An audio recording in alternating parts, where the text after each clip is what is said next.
My name is James Miller, and I'm an attorney advisor at the Federal Communications Commission, and I work in the Office of Engineering and Technology. The group that I work in is the Policy and Rules Division. I personally am in the Spectrum Policy Branch, so my day job is working on wireless proceedings.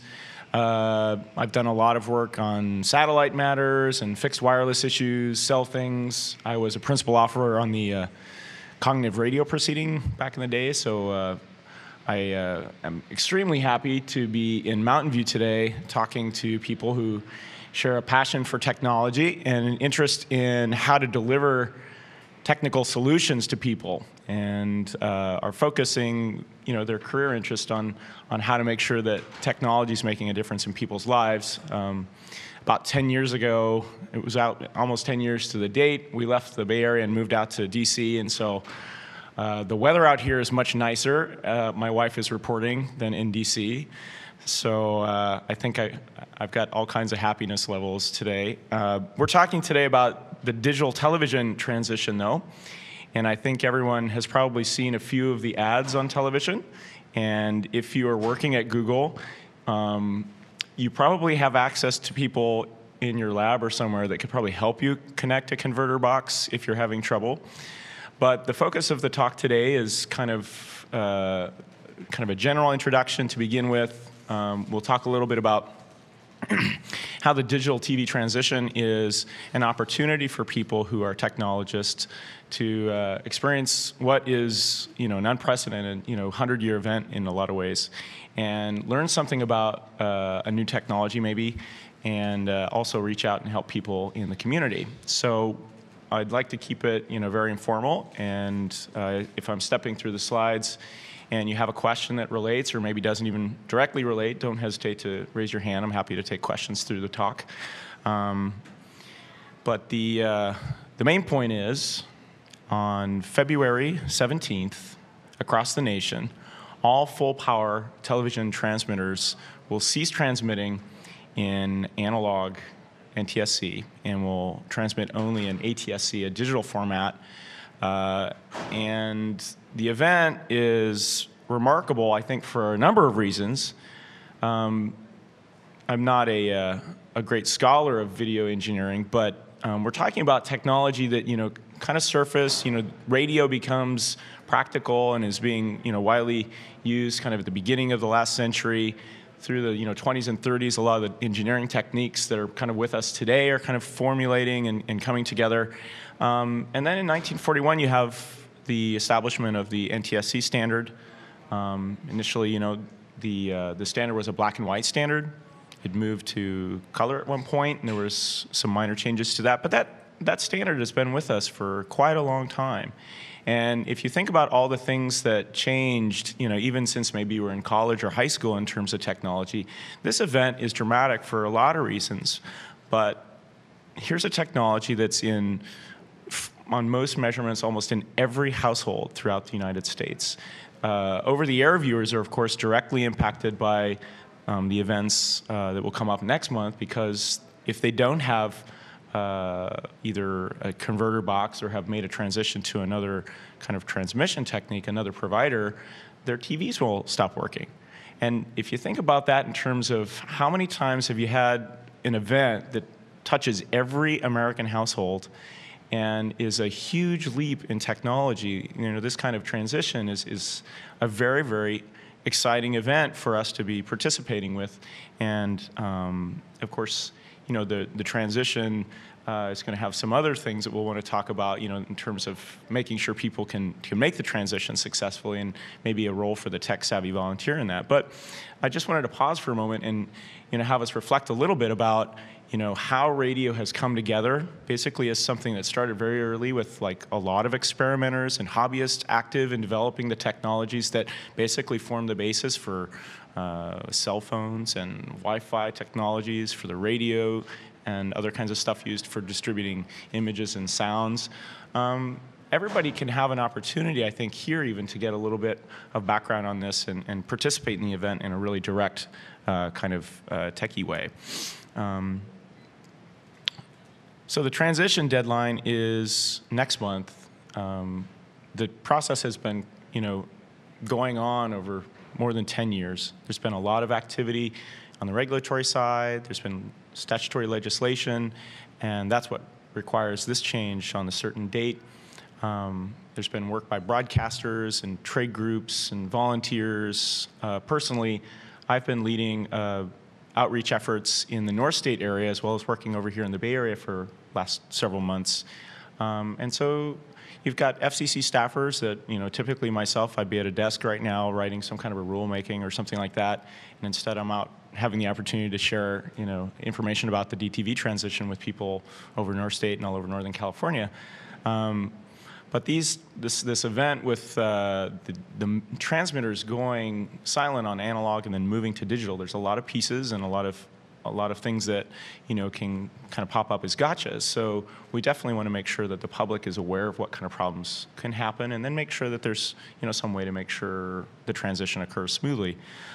We also want to point out that the requirement to go silent on analog is directed at full power transmitters. And we can talk a little bit more about that as the talk goes through if you have more questions. But television transmitters, you have these gigantic towers, and let's say in the Chico Redding market, some of these transmitters are putting out 150,000 kilowatts, or there's a lot of energy that gets emitted by these transmitters. They're really big. They have these gigantic boilers that cool the process and generate RF energy. But they're really interesting. Those are the ones that are going to be going silent on analog, from analog on February 17th. But there's also a class of other transmitters, low power transmitters, that the requirement doesn't quite affect yet. Translator stations in particular are stations that are essentially retransmitting a broadcaster's signal on usually a different channel in an area where either because of mountainous terrain conditions or foliage or other kinds of concerns, the main transmitter isn't reaching a particular area. And then there's basically a smaller transmitter, a lower power transmitter, that are called translators that are directed in those areas. Those won't be, they're not required to transition on the 17th. So probably over the next course of 6 months or whoever knows, those will probably also transition to digital. But there's also a number of kind of stages that are going through the process.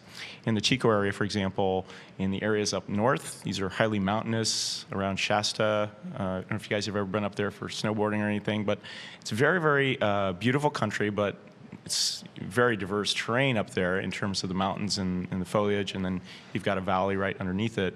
There's a fair number of translators up there, and so even last night at an event, we hear from viewers that they were trying to watch the Fox station. They had it on the digital 20. It was cutting in and out. They were having some troubles, and at some point they just stopped watching, when in fact the analog the translator station is still active, of course, and they could have switched to channel 38 and watched the rest of the broadcast. But of course, it was going from digital to analog, and these kind of what seem to be kind of simple problems when you figure them out can be quite daunting to people, especially if they're not comfortable with things like setting their VCR to begin with.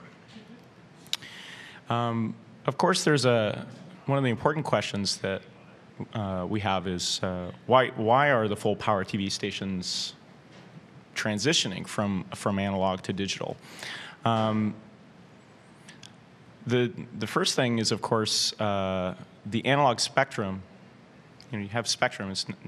If you're sending a signal that's modulated in an analog way, it's traveling over the airwaves. If the content signal is also something you could compress or reorganize in such a way that it would take up less space or be more efficiently transmitted over the same spectrum, there's an opportunity to gain in terms of efficiencies, engineering and technical efficiencies. So you can get more television out of a single 6 megahertz channel than you can with an analog standard. So moving from analog to digital TV, you get tremendous benefits to the viewer in terms of the quality of the TV, the amount of programming that they could get, because, and again, to use a reference from the Chico Redding market, the Fox affiliate before, they had, some stations, they had their channel 30, they can now multiplex more than one station on their allocated frequencies and increase the amount of television that they can provide to consumers. In addition, the TV, is crisper. I mean, the images are sharper. So the quality of the content that the person actually gets to experience can also be improved. That's a huge benefit. And if you think about it in terms of a video format that's been around for almost 100 years, at least standardized, since 1941, you can of course understand how you could make a lot of improvements, updating a technical standard from something that had been from the 40s to something that might be modern, that takes advantage of more modern video compression techniques, coding gains that you can get on the content layer, even on below that. So there's a lot of benefits to going from a digital format, or from an analog format to a digital format. The other angle is, of course, when you've provided more opportunity for people to be efficient in how they're using their access to spectrum, there's an opportunity to maybe accommodate new uses there. As the broadcaster could add more channels. If you've essentially increased the overall efficiency of the system, you might also gain in terms of adding new users or new services. And of course, that's the other angle of one of the benefits that we get from moving from analog to a digital TV format. Of course, there's already been a number of reallocations for public safety. The advanced services, as they're usually called, advanced wireless services and such like that, people want to use for wireless broadband. Those are all opportunities that you can kind of explore when you move from the analog to the digital format. So I don't know. When I was growing up, I grew up in rural Kansas. I think we were lucky to get probably 3 stations, and sometimes, but I remember the UHF being like this expansive area, and so there's already been a lot of new changes up there, especially in the UF bands. But historically, there's been sharing in the VHF as well, and so this progression from one technical approach to another brings a lot of benefits to the system overall. So with that transition from this historically, robust, well-explored, 60-some-year-old standard to the new standard, of course, there are things that we have to address in terms of transitioning to that new approach. For the viewer that has an analog television with an over-the-air antenna, if they don't get a device that is able to demodulate the DTV signal, a new tuner in effect, they won't be able to demodulate that on their old analog TV in most cases. So their TV will stop working, that's bad. We want to avoid that. So one way that you can avoid that kind of a scenario is get the TV tuner installed and then connect it up to your existing analog television and continue watching television. Of course, a lot of consumers have bought new TVs. Any TVs that have been sold since about 2007 have required, to be DTV compliant. We'll talk a little bit about the differences between HDTV and DTV. But in addition to that, there's a large number of TV viewers that are also subscribed to cable or DishNet. I was talking last night at an event, and one of the general managers, we were discussing how the DTV transition, generally it's obvious that it'll impact a viewer that has an over-the-air antenna and will lose service if they don't take some kind of action. But last month, on December 22nd, these 3 stations in Chico turned off their analog signal and went totally digital. It's remarkable in that there's basically one market that has done that, in effect gone early in advance of the February 17th required date. And so Chico was really kind of in new territory in terms of exploring a real transition in terms of all the stations in that city went digital. They had a lot of interesting issues pop up on the day with the cable and the dish subscribers as well, because a DishNet subscriber in that area who's got a local package and is watching the local stations from their dish side in the morning hours of the 23rd, the folks that essentially man the facilities that take the over-the-air signal and convert it and then pump it into their front ends, had some problems getting their boxes scanned in time. So it's the same problem that a consumer might have had in the morning. They wake up and their TV didn't work. But this is something that even a DishNet subscriber experienced in some cases, or the cable subscribers who hadn't gotten their boxes scanned quite in time. So it's an event that it's got a lot of different interesting policy angles. The technology is very, very exciting and interesting, and it does in fact impact a lot of people. So the FCC, of course, is very active doing outreach throughout the U.S., trying to make sure that things go smoothly and helping out in whatever way we can. So these converter boxes are a big deal.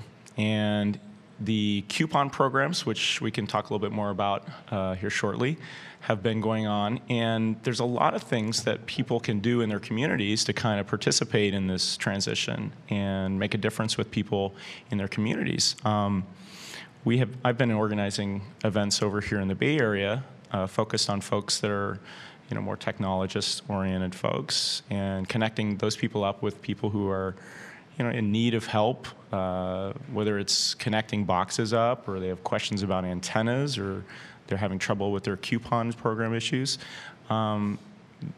There's a real opportunity for people to share a little bit of expertise and make a real difference in people's lives. And I think at the same time, it's a real opportunity for us that enjoy learning about new technologies to step in and participate in this really unprecedented technology event and learn a lot about radio spectrum. Myself, I kind of had started in physics and then was in a computer science program and ended up graduating with an economics degree, and then worked, developing software and stuff after that over a number of years. But I was always I think a lot of my friends maybe share the little heebie-jeebie feelings once you go beyond the pinouts, and didn't have as much experience with hardware-oriented type stuff, and especially analog sinusoidal type signal processing was something I didn't really get into, and I always liked it when data was already in some kind of binary, data structure, and did not like manipulating any kind of analog streams. But having worked at the FCC and had the opportunity to take a lot of engineering courses that are offered, I personally found it very exciting and interesting to have been able to learn about radio on the day job, and I think this offers that same kind of opportunity. And to plug a couple of things that we have coming down the pike in the next couple weeks, the Oakland Technology Exchange West is an organization over in Oakland that collects old PCs, donated PCs, refurbishes them, and then through an interesting kind of training program provides those PCs and monitors and printers to folks in need. And they have been cooperating on a number of events with us to do analog TV drops where folks can bring in their old analog televisions, and we do kind of a triage and check them out, and then connect those TVs up with people who might otherwise not have a good one, or they don't have a television. We've worked with an organization called the International Refugee Community, which places refugees in the Bay Area. Mostly lately, I understand Burmese, Bhutanese, and Iraqis, but say 1,000 or 2,000 people a year new to the area come with the IRC, and they get set up and acclimated to life in the Bay. And so we've had an opportunity to kind of identify people in the community that could benefit from having this TV, and places that we could basically provide support in getting it to them. Now, from a reuse versus recycle angle, obviously there's state law prohibiting people from just junking their TVs. And up in Chico and Redding, we had an official from the Cal State government at an event I did in December, talking about the costs to the state for going out into the mountains and picking up TVs that people have ditched out in the middle of Shasta somewhere. That kind of thing, of course, is illegal, obviously, and something that I think, if you're someone that has, access to friends and folks that would feel comfortable fidgeting, installing operating systems and fixing things for computers, this is another event where you've got a TV angle that you can help people with. And we've organized a couple events on that. We're pulling together a workshop Probably we're going to do it on February 14th at this OTX place in Oakland, but probably maybe trying to set up some other areas in the peninsula where we could get together and learn how to make antennas. And so just maybe to go to the next slide, if you think about the TV spectrum, over here, channels 1 through 6, usually kind of thought of as the lower VHF. If you think about 44 megahertz, 81 megahertz, that's from a radio kind of engineering perspective, it's really different than somewhere up here with 800 megahertz. And if you've had any exposure to how antennas work, the electromagnetic energy that's passing through the air, obviously molecules absorb it, the power degrades at kind of a observable pace. You have these loss models that you have, and the physical way you put those antennas together is, there's a lot of art over science, I think, in antenna theory, and I'm not here to talk necessarily about the details of that, but it's a very interesting opportunity to look at how you've got different spectrum bands that have different, propagation characteristics, and they're actually something that's in everyone's home. And there's a lot of people, we just talked about folks that might need a TV and a converter box to get kind of set up and transitioning through the DTV transition. Here's an opportunity to go and maybe do an event and make an antenna and give it to somebody who might really, really appreciate that. And the other thing that I think we're seeing some synergy with is places like Makers Fair, Makers Media up in Sebastopol. Everybody's, I should have brought my SED Awk book up because I met with Dale O'Dougherty the other day, who's now the director for the Makers Media side stuff up there. There's a lot of people now, I think, that are getting a very, very interesting, activities together and making things, and there's a lot of different avenues and projects that people could be involved in. But certainly, I think there's a lot of stuff in this DTV thing that you could do and learn something about radio and also be, doing something practical, learning, helping people out in the community. So we've had a lot of interest from Make Magazine, Makers, that kind of area. Obviously, PBS has basically has a new station, Create, that is focused on, neat little do-it-yourself projects that you can do in your back room. My son recently made a trebuchet that launched his Star Wars figure through one of our windows. So I think, for now, kinetic energy, I think we're going to pull back a little bit on that one, and we'll see what we can do with like electromagnetic energy for a while. But here's, something you could have a nice talk with, folks, if you're a Boy Scout leader or, if you're working with, people locally on stuff. It's a real opportunity for somebody to get a practical view of something that's extremely complex, antenna theory, and have a real angle that you can deliver on. So, just looking at the different bands and thinking about, what the propagation characteristics might be for, VHF as opposed to UHF, thinking about how you could twidget various antenna designs, how you could have, for example, in the Chico scenario, a group of stations that are, located way, way up north, and then another group of stations that are clustered on a different mountain. Basically geographic separation. One groups are in the UHF and the others in the VHF. A lot of folks up in Chico or Redding are saying, well, I'd like to have a VHF antenna pointed at Shasta Bali, where the ABC affiliate, the PBS affiliate are, and a different antenna, a UHF antenna, pointed at Cohasset, where the CBS and the NBC and the Fox affiliate are. It's a practical concern. People in Chico right now are having trouble, some of them, getting the PBS or maybe the ABC affiliate in some parts of the southern area, pointing their antennas in certain ways up towards Redding. And at the same time, the Redding folks, if they could get an antenna and point it at the Cohasset, they might be able to improve their reception. If you're sitting down watching, I don't know, 24 is not on, I guess, but your TV show and it's cutting out a little bit, and you can make a minor change to how your antenna's pointed or made and improve your reception. That might be a neat opportunity for somebody that would go in there and really enjoy learning about maybe the problem and fixing and finding a solution for someone. They're small scale in some cases, but we've got events that hold in several hundred people. So here's a practical scenario where somebody could go in and, let's say, make a VHF antenna and a UHF antenna, put them on a pole, run your pigtails down, and then have essentially a combining element that you could make also and take the signals together. Of course, you can buy this stuff at Radio Shack, but again, it's an opportunity to get a soldering iron out, play around with what the differences are for propagation, how the lengths of different components of the antenna can affect reception in certain areas, the properties of different materials. So I think there's a lot of things that you can learn about, and especially for folks that come from more computer science background who didn't have double E labs and things like that. For me, I think it's got a lot of draw to be able to experience that kind of thing maybe in your 20s or 30s now, and also, of course, you're helping somebody along the way. So that's kind of the engineering discussion. I think how a lot of people are kind of getting involved right now, and kind of my pitch for folks to start getting maybe some thoughts together about stuff we could do over here in the peninsula.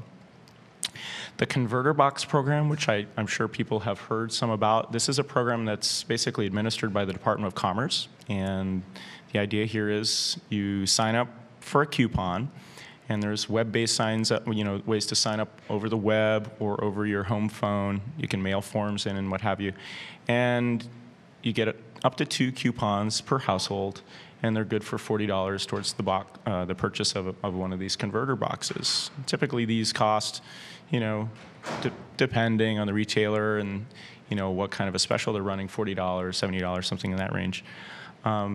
And even something as simple as signing up for the coupons, we've experienced a lot of response from just having somebody there, walk somebody through the web interface. Well, it says that I can't get it because I'm at a P.O. box. No. It says click here if you are at a P.O. box to certify your address, and then just click, and then it says certify, and then you're fine. But something like that, can sometimes be daunting to somebody that's not familiar with web interfaces, and if they're a senior working, and maybe alone, they don't have somebody to call upon. That can be an event where somebody could make a difference, even signing up for a coupon. So we've had a lot of response from events that someone will come in and they'll do the coupon sign up. They'll do some other kinds of things like the recycling kind of things. They'll do a demonstration of the converter boxes or help walk through some questions people have with those kinds of things. And those kinds of events are pretty easy to pull together, and especially if you're just in the neighborhood and folks in the neighborhood maybe might need somebody to help them hold out, give them a little hand holding. This is a great opportunity to kind of make a difference. I don't know how many times everybody's had a neighbor come by and say, please fix my internet, but these kinds of things come up, and definitely the DTV Transition is offering a lot of opportunities to go over and fix people's DTV, I think. The Converter Box program, of course, there's been an announcement from NTIA about exhaustion, but I think I'm still trying to get people to sign up for the coupons. They'll be on a waiting list at this point, and I don't have a lot of information outside of that, but $40 for somebody who's on a fixed income or otherwise maybe doesn't have the same flexibility, wouldn't go out and just buy a box. It makes a difference in their purchase patterns, so we definitely want to encourage folks to sign up for the coupons early. We're kind of down to the wire with basically being out a month away. But if you do an event, do try to sign people up for the coupons. Some of the real common questions we get with the DTV converter box things, these are, again, consumer devices that the average, my mom and dad still call me up now. My dad's been calling me for a week. Jim, I can't get my converter box to work. So I'll take care of California, Dad, and then I'll fly over to Kansas City after that and fix the box. Why my brother can't just go over and do it yet, but I'm working on him right now. But a lot of times, there's, you've got RCA jacks in the back and then the coaxial cables. So that it's not especially complicated, and usually it's something that's easily resolved. But you do have a fair number of questions about just connecting things in the right ports and then getting the television tuned to the right station.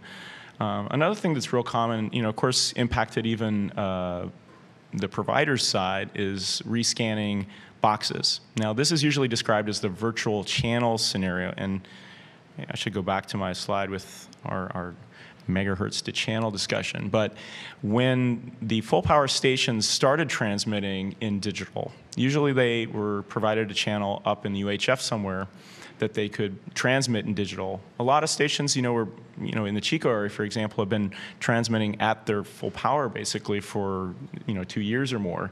And then some stations have opted to keep their branding and their association with the lower VHF and shift, or the VHF, and move back down essentially from their digital channel, which usually people are describing as kind of a virtual channel, down to their VHF channel. Because up until the 17th, basically, they've got their analog channel that they're transmitting on, and then they also would have maybe this DTV channel that they have up in the UHF. So it presents a scenario where the consumer's got his box, he's got it set up, it's working, and then there's a channel change. And for somebody that's having trouble maybe even connecting the box, it's a common problem that we have with people just telling the box to rescan and essentially update its channel list.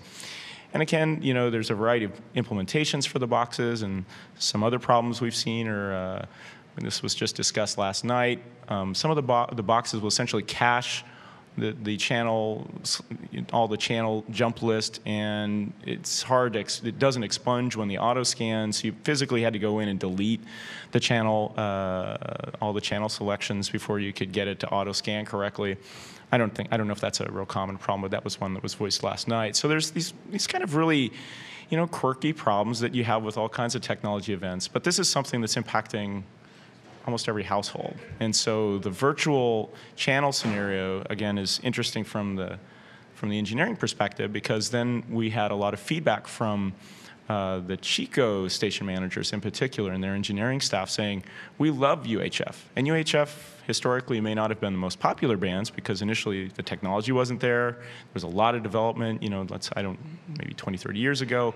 And today there's a lot of activity in the UHF bands in television. And so the station manager for the Fox affiliate in Chico, for example, every event we have now, he's raving about UHF and how everyone should be in UHF for DTV. But again, for a station that's, ABC7, or they have a lot of branding, there's of course, equipment issues and things like that. People are still moving down to the VHF. Why is he raving about VHF? Pardon me? Why is he raving about VHF? Well, and again, just to give a little bit of the propagation background, lower frequencies generally carry farther at the same power. So there are some engineering advantages to having a lower frequency, or historically that was one of the assumptions about the VHF, was that you could have less power and you could propagate farther. And so one concern people have is, if they're spending $20,000 a month on electricity, maybe the VHF was a better scenario. What we've heard in terms of feedback from those stations, and I wouldn't say that's necessarily a general view, or I can't really represent anything outside of just reporting what he's said at every event now.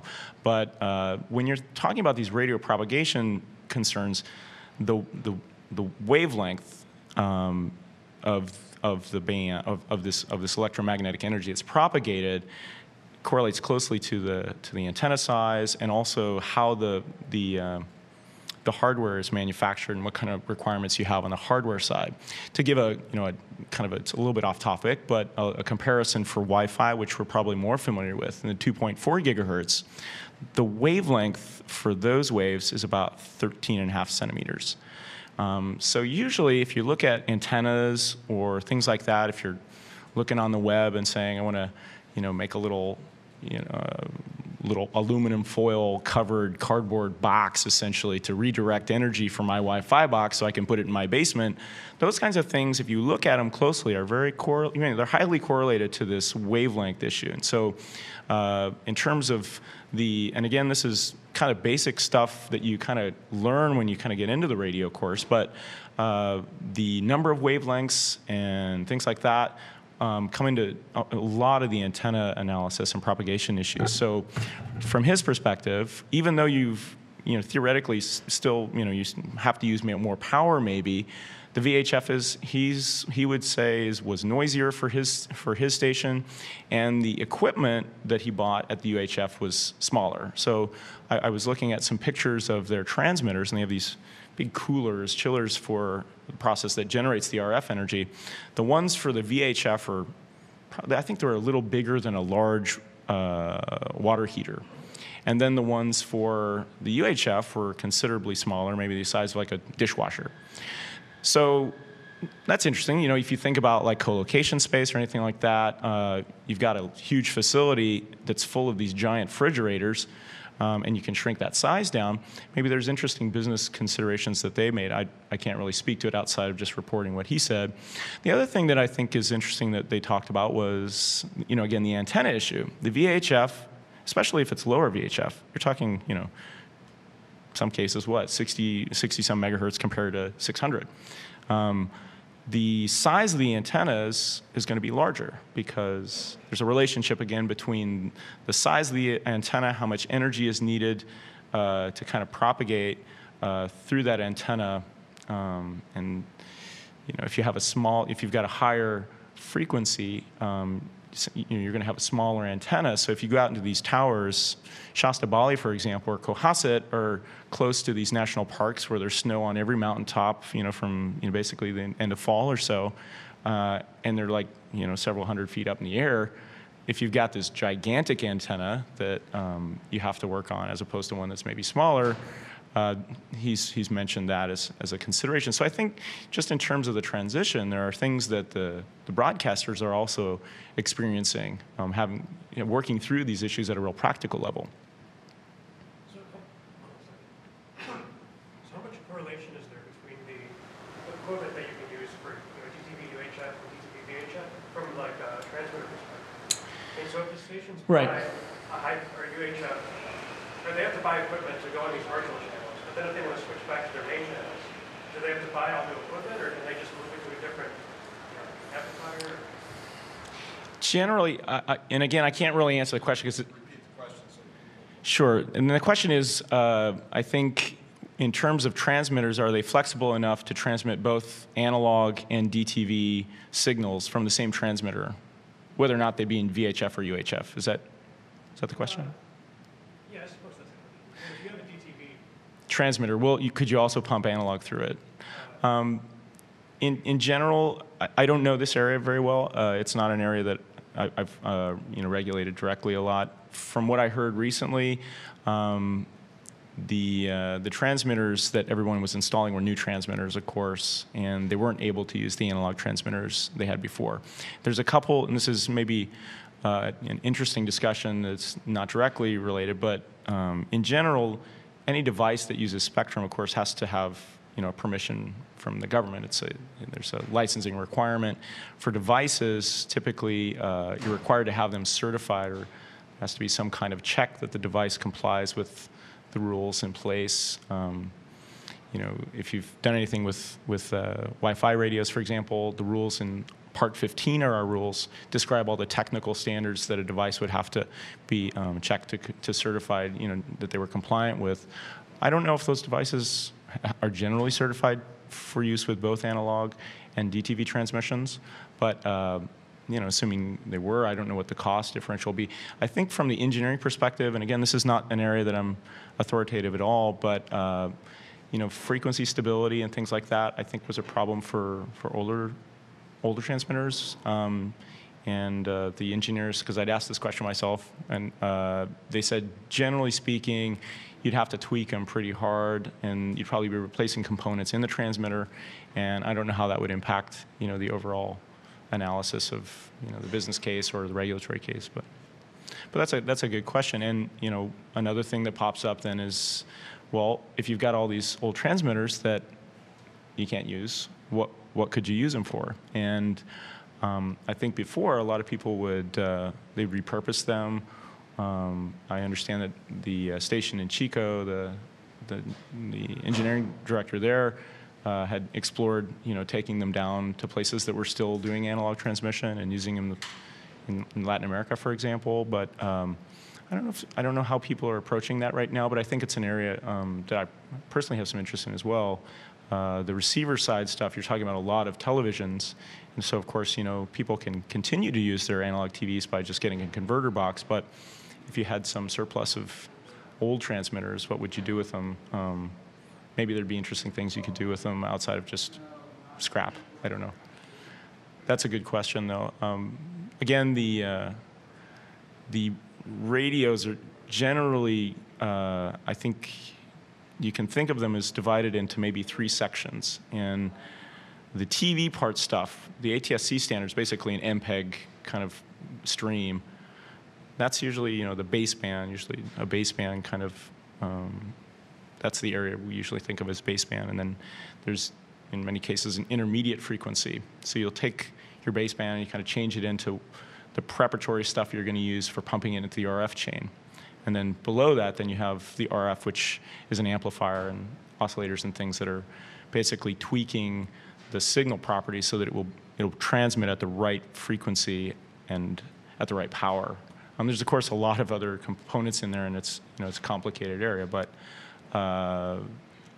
if it's the RF layer or the IF side, I think you'd probably have different analysis in how you'd look at that problem. But I can't really speak to it whether or not it would or wouldn't work. Interesting thought though. But again, that's one of the examples of how there's a lot of pieces to the pie, and it's an area that I think for me, I didn't have a lot of exposure to, especially having come from a company that was making load balancing, intelligent scheduling software for HPUX and AIX and Solaris boxes 10 years ago. It's an area that's it's its whole different animal, and I think from my perspective, my EE friends have really interesting insights that I don't always pick up on right away, but there's a lot of things to learn in this area. So the coupon programs, the converter box stuff, scanning, and then antenna issues are something that I think we're increasingly hearing in the Chico market, and I think we're hearing more over on the East Bay side too. People have a lot of antenna questions, and it's interesting. I was going to include this neat graphic that I found on the web recently. That was from an RCA television, basically warning the consumer not to fidget with stuff, to call their TV repairman.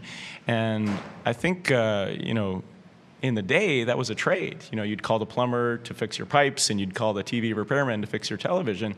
And I think we're seeing again how, transitions, introduce these roles for people that require twidgeting and technical knowledge and application. And antennas are definitely an area that we're seeing a lot of questions about, I think, at the events we're doing. And we talked a little bit about, that there could be some different problems depending on whether or not they're UHF or VHF. VHF, there's different kind of characteristics in terms of how the waves propagate, whether or not they're absorbed by certain things, whether they reflect off certain things. There's an interesting discussion about ducting and how atmospheric effects sometimes can affect the transmission of energy over VHF or UHF. So the antenna stuff, there's surprisingly a lot of people that might have a really simple question that after you've explored it a little is something really interesting. It's an interesting topic, and then in addition, you can really help somebody out because it might not be something they would be able to stumble on independently. So if you're looking at the antennas, generally I think you'll find them you can find them, of course, at Radio Shack. You'll have the loops and usually some fins or something. VHF in general, the rabbit ears technique is basically putting 2 long strands basically at an angle and trying to pick up the electromagnetic energy as it comes over. Length is an issue. Some people, have discovered that they've got their rabbit ears, they don't have a UHF component in their antenna. By shortening the length of those rabbit ears, you can improve the reception for UHF. And then there's other interesting things that I think were even discussed at this town hall I was at in Reading last night. If you're really close to a station, sometimes you can pick up UHF over a VHF antenna, just being really close to it. So a lot of these are art over science questions and experimentation and kind of twidgeting, which I think are things that can be a lot of fun, especially if you're trying to get into it and learn from a new perspective.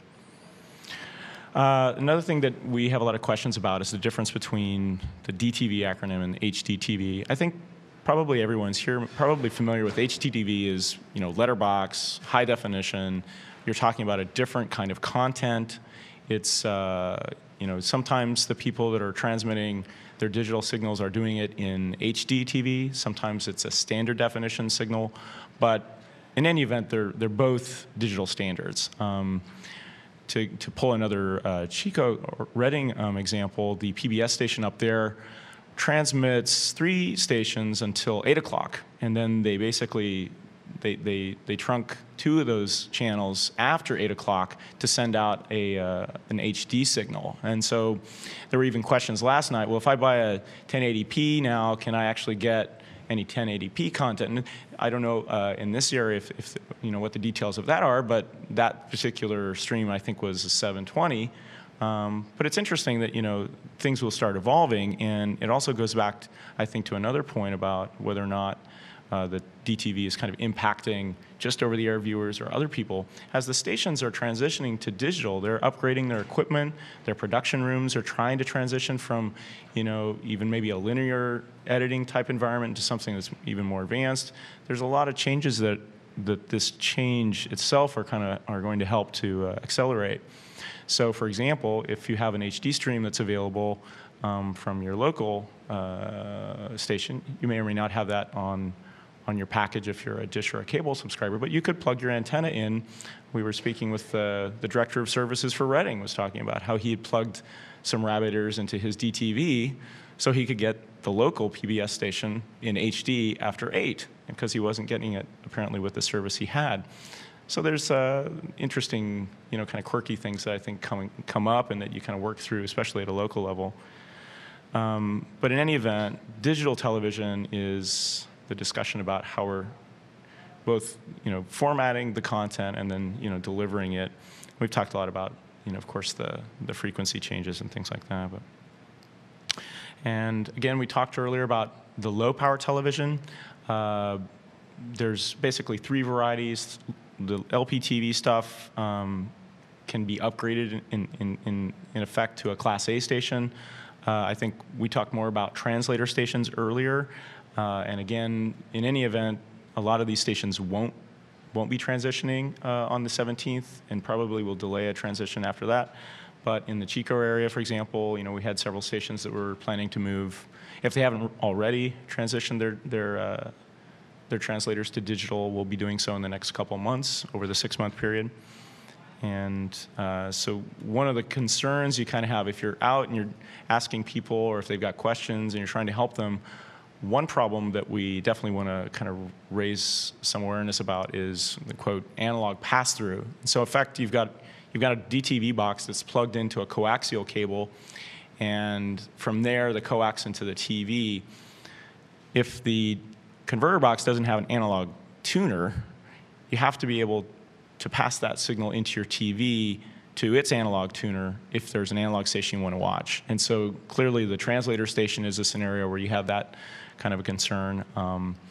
So if a consumer's having problems watching, we talked about the Fox translator station up in the north side towards Reading, the viewer was having trouble watching that. Well, did you try the analog translator channel? They're like, well, yeah, but it didn't work. Well, did you unplug the box and then it worked? Yes. Okay, well then your box isn't really analog pass-through.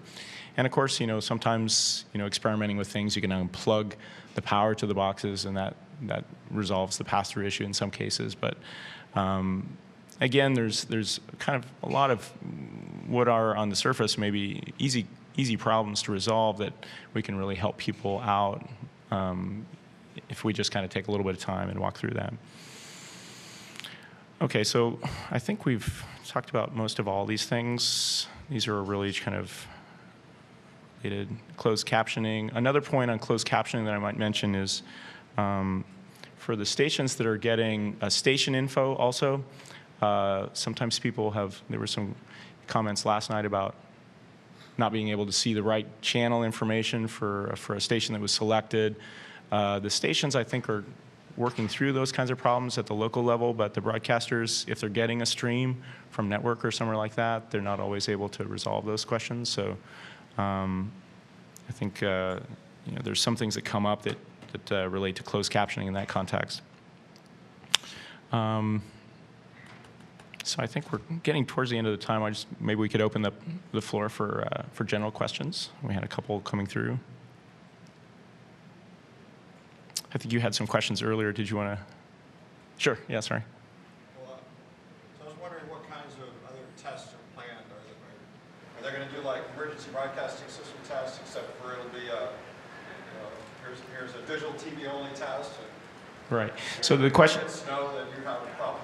The question is, are there any kinds of like tests in advance of the transition that are kind of give consumers a heads up whether or not they might be impacted? And, we're generally calling those soft tests, and we did one last month in December, and then just on Monday we did another soft test in most markets. Most of the stations have all participated. So in effect, what you're doing there is you're turning off the analog stream, or you're turning the video off, or you're putting a placard up or something like that to alert people that they're watching the analog over the air. This is going to impact you in another couple weeks. If you need help, here's the place you need to call. And the broadcasters generally provide a local number that you can call in those situations. We always encourage people to come out to the local station and volunteer if they can help out with questions like that, because it does generally, it's a good opportunity for people to call in if they do have questions or they have issues they're still working to resolve.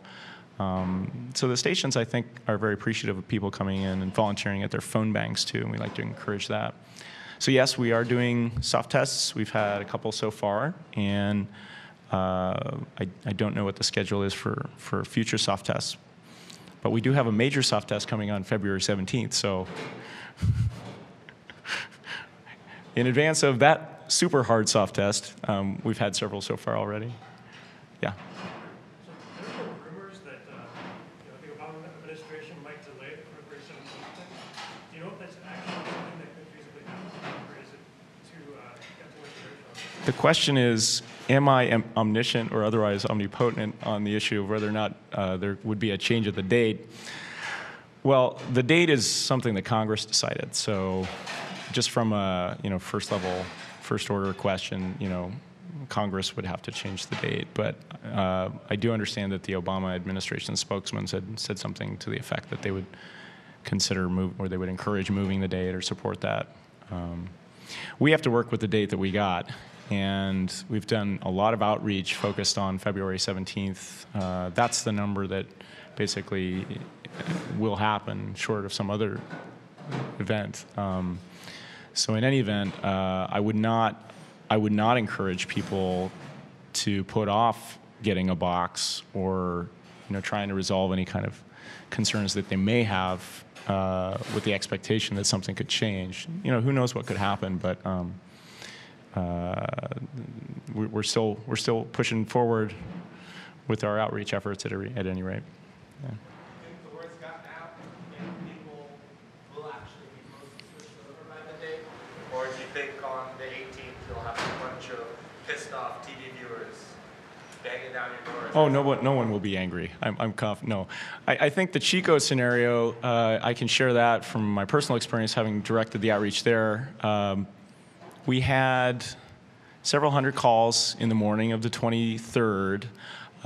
Several hundred at the CBS and NBC affiliates were related to a scanning problem with the dish and cable providers. So in effect, those were not over-the-air viewers to begin with, but they had been impacted by some of the technical change. The over-the-air viewing in the Chico Reading DMA is about 17%. The Bay Area, generally speaking, you have about 15. If it's over that, then it's kind of a high concentration view. But in that scenario, we did have, we had calls. I was at both of the stations that transitioned. I think now, going forward, we've had a total of maybe 1,000 or 1,200 calls total. So and a lot of the calls lately are, I'm having trouble getting your station after 8 p.m. when it's foggy, or, that they've tend to become more specific, I think, as we went forward. Because early on, you had I'm trying to plug it into my TV, and it's saying this is not a DTV input. Well, do you have an analog television? No, but I bought a box. Okay, well, So there was, there's a broad spectrum of questions. Also, this area tends to be more technologically savvy in general, or savvy.